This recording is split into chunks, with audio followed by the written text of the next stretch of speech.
Hoy día 7 de enero del 2021, esperando de que estén bien y hayan pasado tranquilos. Vamos a dar inicio entonces a la continuación del contenido de este producto, que era pues lo referente a los inicios de la estadística. En la guía, como ustedes han podido observar, se ha referenciado eh, un par de videos, a diferencia de las otras guías en donde se ponía un material netamente de lectura, un archivo PDF. Aquí hemos incidido en poner para llenarse de los contenidos teóricos a un canal ahí de un profe en YouTube. Espero que hayan visto. Eso nos ayuda a entender los casos que vamos a ir desarrollando. Bien, como es sabido, para estudiar datos en la estadística descriptiva tenemos variables, ¿correcto? Tenemos variables. Eh, Dentro de esa estadística tenemos lo que son, ya hemos estudiado y hemos construido una tabla o un cuadro de frecuencias de una variable o de las variables cualitativas, ¿no? Ahora vamos a construir una tabla de frecuencias de la variable cuantitativa. Si hemos estado atentos a los videos, sabemos de que existen dos tipos de variables cuantitativas, que son la discreta y la continua. ¿En qué se diferencian? Más que todo es el tipo de número que se está manejando. Cuando hablamos de variables cuantitativas, estamos hablando de estudiar datos numéricos, ya no cualidades. Como por ejemplo en el caso anterior, el color de los ojos, el color favorito, el plato favorito, el equipo de fútbol favorito, etcétera, ¿no? Entonces, cuando nosotros estudiamos variables cuantitativas o cuando la respuesta a cierta pregunta es numérica, entonces estamos en un caso de variable cuantitativa. Entre esas variables cuantitativas tenemos las discretas y las continuas. Las discretas son aquellas que se manejan solamente y de preferencia con números enteros.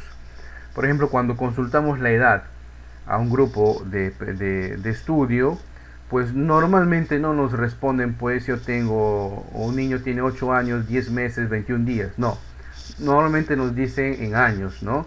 Entonces tiene 30 años, 20 años, 50 años, 60 años. Es un número entero, o sea que no admite decimales, ¿correcto? O la edad, el número de hermanos que tiene en casa, cuántas personas viven en la casa, etcétera, ¿no? Porque cuando usted consulta, pues, ¿cuántas personas viven en tu casa? Bueno, en mi casa viven 1,5 personas. Nunca vamos a responder así, ¿verdad? O en el mundo de la lógica nunca va a admitir este tipo de respuestas. En cambio, cuando consultamos a una persona, por ejemplo, su peso, su talla, su estatura, su medida, sí que sí vamos a manejar datos en variables que no sean enteros.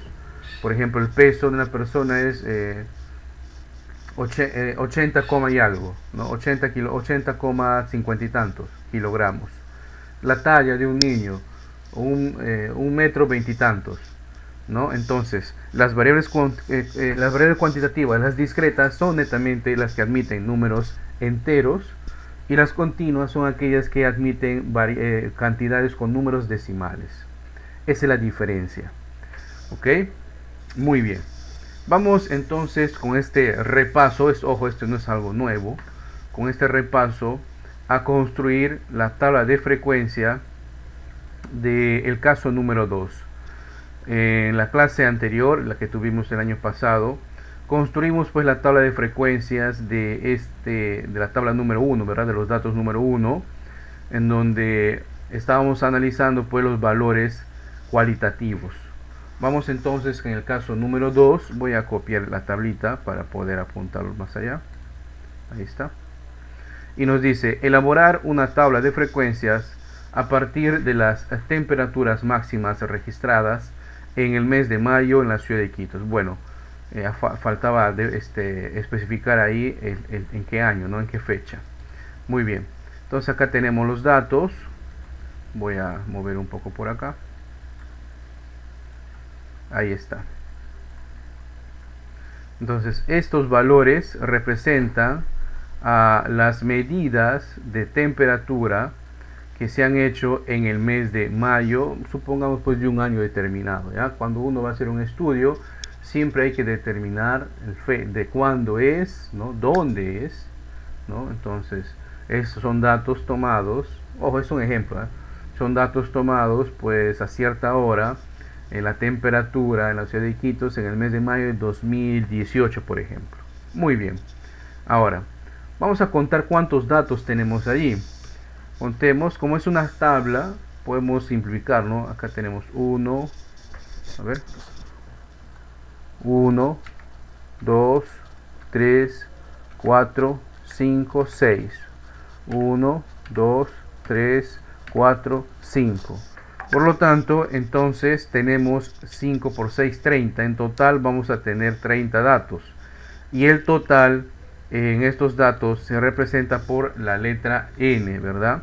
Entonces vamos a tener 30 datos. Entonces se ha tomado la temperatura en 30 días, ¿no?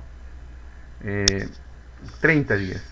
Ese valor es importante porque nos ayuda a efectuar los cálculos. Muy bien. Lo siguiente es ver los números o cantidades o características que se repiten. Podemos observar en estos datos que son netamente numéricos que estamos hablando acá de números enteros porque no se ha medido temperaturas con números decimales, solamente con números enteros. Vemos 28, 29, ¿no? Entonces vamos a buscar el valor mínimo acá. ¿Cuál es el valor mínimo? Vamos a 28, 20, hay un 28, es el mínimo. A ver, hay un 27, no hay un 27. Por lo tanto, 28 es el valor mínimo medido en estos datos. Ahora, ¿cuál será su valor máximo? Veamos la temperatura máxima a la cual se ha tomado. A ver, tenemos 30, 31, tenemos 32, no tenemos 33. Entonces tenemos 32 grados. Muy bien. Entonces tenemos el valor máximo y el valor mínimo. ¿Cuántos valores tenemos entre 28 y 32? 28, 29, 30, 31, 32. Solamente tenemos 5 valores numéricos entre 28 y 32. ¿Por qué es importante ese conteo? Porque si esa cantidad sobrepasara de 8 o de 10, entonces ya no sería recomendable trabajar netamente con valores enteros acá en la medición de los XY.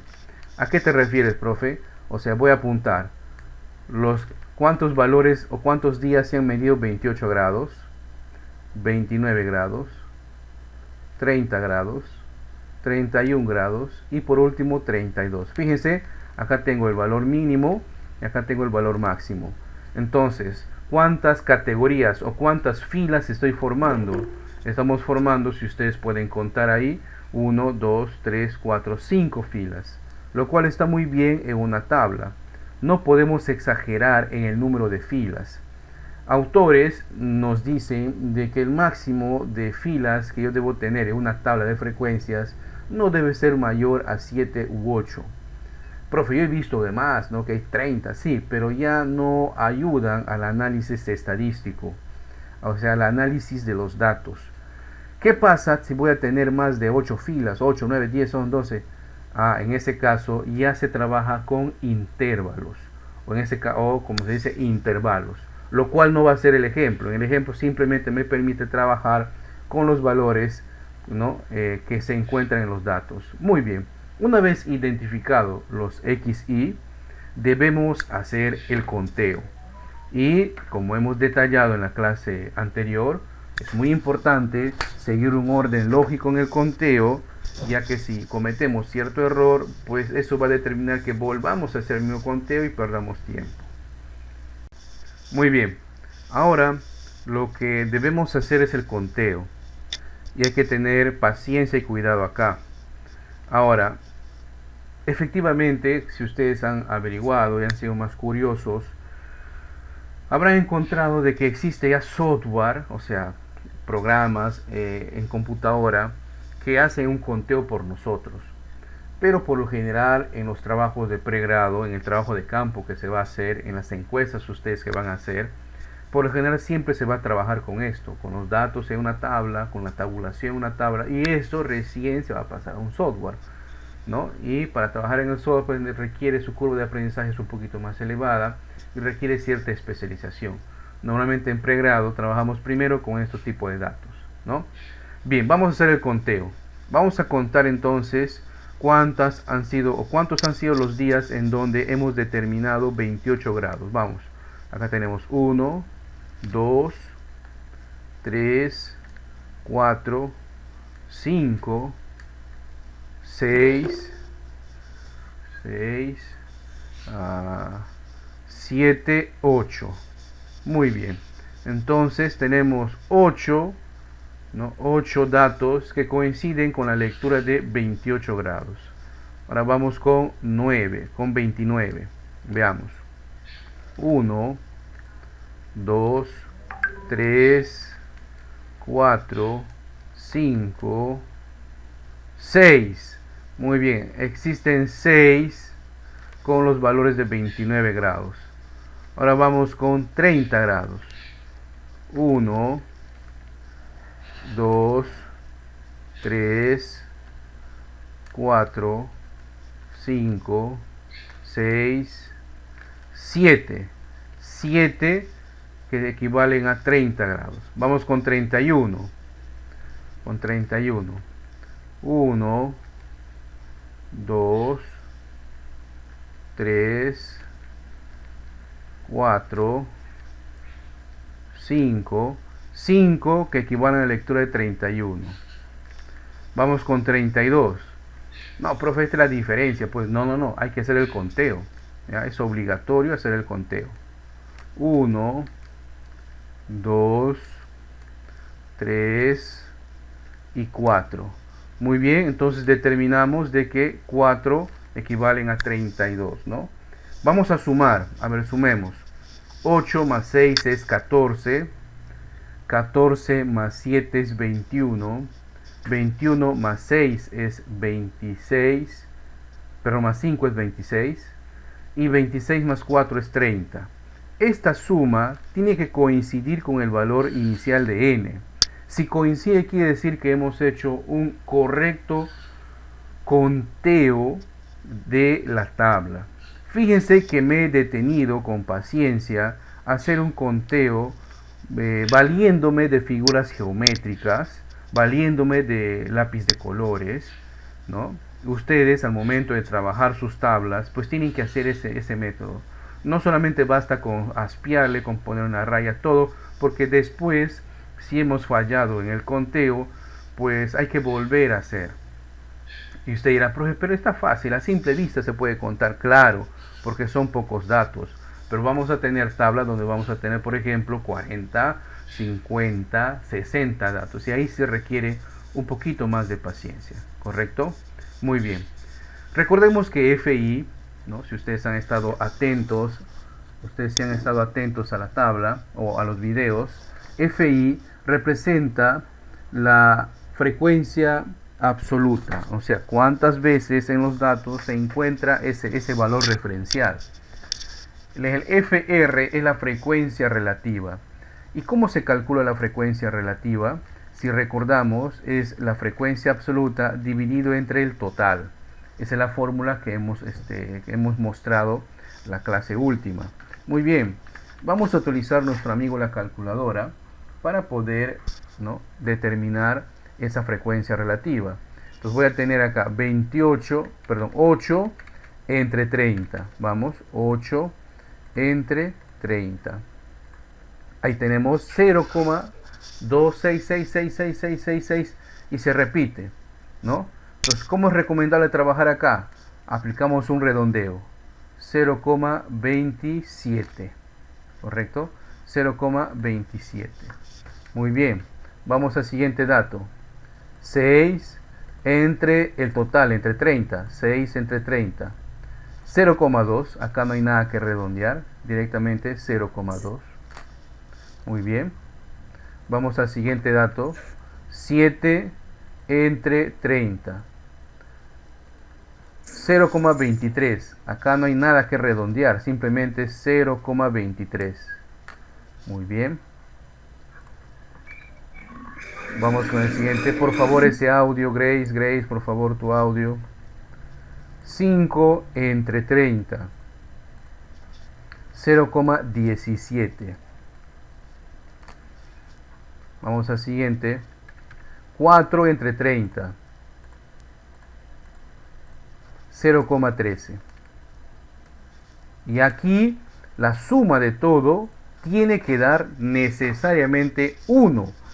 Vamos a comprobar. 0,27 más 0,2 más 0,23 más 0,17 más 0,13. Exactamente da a 1. Entonces estamos trabajando bien. Ahora la pregunta, profe, ¿qué hacer si no da 1? ¿Qué hacer si da 1 y un poquito más? ¿Qué hacer si da menos de 1? Bueno, lo que se estila hacer es al valor más grande o al valor más pequeño se le quita una centésima. Supongamos de que el resultado hubiera salido así, ¿no? 1,01 o 1,1. Entonces, el resultado más grande, o sea, la frecuencia absoluta más grande, que viene a ser justamente el valor de 8, ya no le pondríamos 0,27, sino lo dejaríamos como 0,26. ¿Para qué? Para forzar el resultado de 1. Recuerden, cuando no sale 1, lo que se hace es quitar el redondeo, ya sea a la cantidad más grande o a la cantidad, a la frecuencia más pequeña. O sea, o bien le quitamos al valor de 8 o al valor de 4. ¿Correcto? En esa situación, en este caso, no admite esa solución porque directamente obtenemos el valor de 1. Lo siguiente que hay que llenar acá es la frecuencia relativa porcentual. Aquí lo podemos observar como un símbolo de porcentaje, ¿cierto? En realidad es FR porcentual, ¿no? Es FR porcentual, o sea, a lo que hemos obtenido en la columna de la frecuencia relativa le vamos a multiplicar por 100.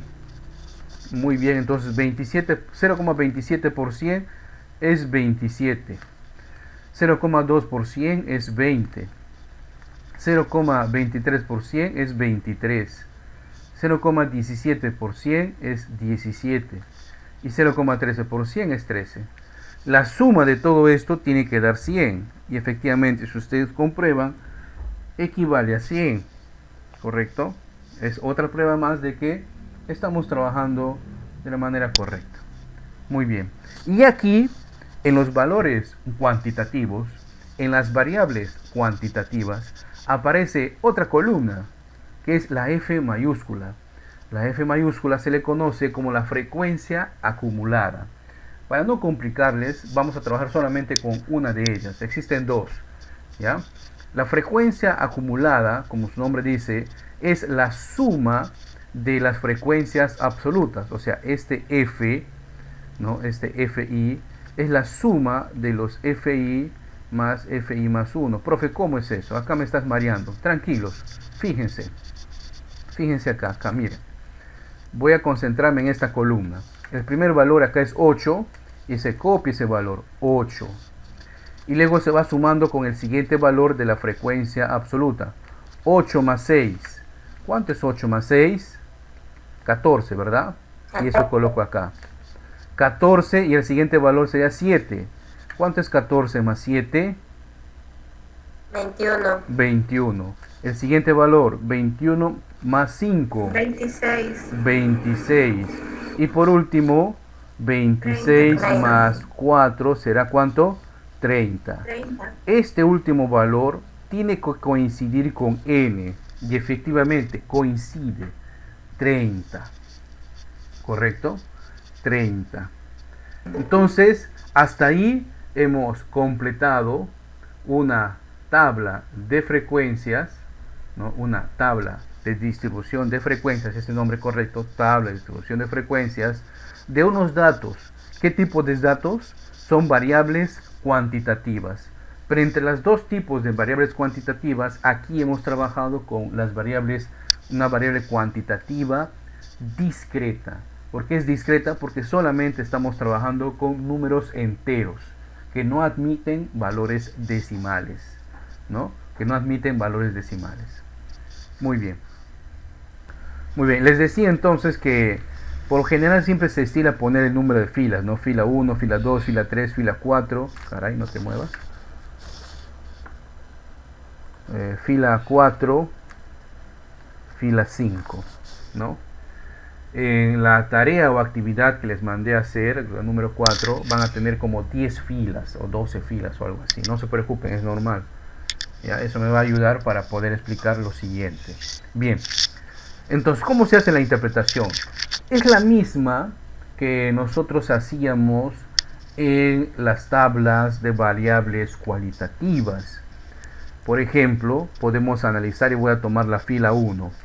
De los datos analizados se observa, ¿no?, que el 27%, vamos a poner acá, miren, el 27%, ¿no?, de la temperatura tomada, pues ha estado entre 28 grados centígrados, ¿no? El 13%, ¿no?, han estado en 32 grados centígrados. Casi siempre, ojo jóvenes, casi siempre se tiende a analizar los datos porcentuales porque se entiende mejor, casi siempre, ¿no? Se entiende mejor. Muy bien. ¿Y cómo sería pues la interpretación? ¿No? Por lo tanto, decimos acá, de los datos se observa que el 27%, ¿no? El 27% toma a 28 grados Celsius.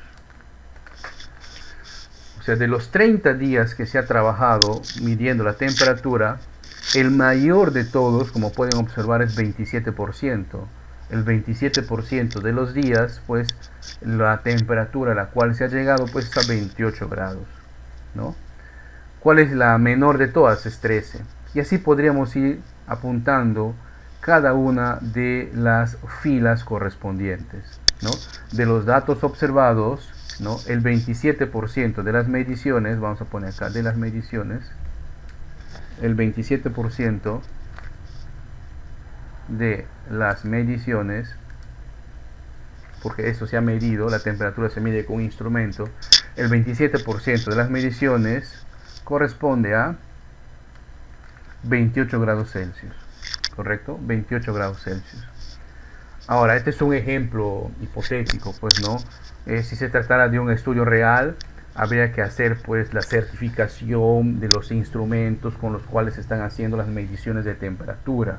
O sea, vale decir, ¿con qué vas a medir tu temperatura? Ah, muy bien, con un termómetro. ¿Qué tipo de termómetro? Digital, un termómetro de mercurio, ¿no? ¿Qué tipo? Y ese termómetro tiene que tener cierta validación, cierta certificación, ¿correcto? ¿Por qué? Porque los instrumentos de medición tienen cierta certificación que me garantiza que ese instrumento tiene un margen de error de más o menos tanto por ciento. Ese error se utiliza y es muy necesario. A un ejemplo más real en el aula, si usted va a medir la talla de sus alumnos, pues tiene que utilizar un instrumento validado, ¿verdad? No va a utilizar, por ejemplo, la cinta métrica que utiliza tu abuelita para hacer pues sus remangados de ropita. ¿Por qué? Porque es un instrumento que está hecho de plástico, generalmente se ha estirado y nos va a dar una falsa medición. El error de medirlo con eso va a ser mucho. Entonces debes utilizar pues una wincha, una regla graduada que esté estandarizada, correcto. No utilizar instrumentos de medición que tengan mucho error, ¿sí? Si usted va a medir el peso de sus alumnos, pues utiliza una balanza que que no tenga mucho error, ¿verdad? Que esté estandarizada. En la industria de los instrumentos de medición, cada instrumento debe tener cierto estándar, cierta certificación. Vale decir de que no voy a comprar pues una balancita por ahí de bajo precio y de repente a las 5 o 6 niños que han pasado ya el resorte se va a saturar demasiado y luego me va a dar una falta medición, y a partir de ahí tu estudio ya no tiene tanta validez, ¿sí? Entonces un estudio real hay que tener todo ese tipo de contexto en cuenta, ¿no? Con qué se va a medir, cómo se va a medir, etcétera. Muy bien, ¿alguna consulta hasta acá?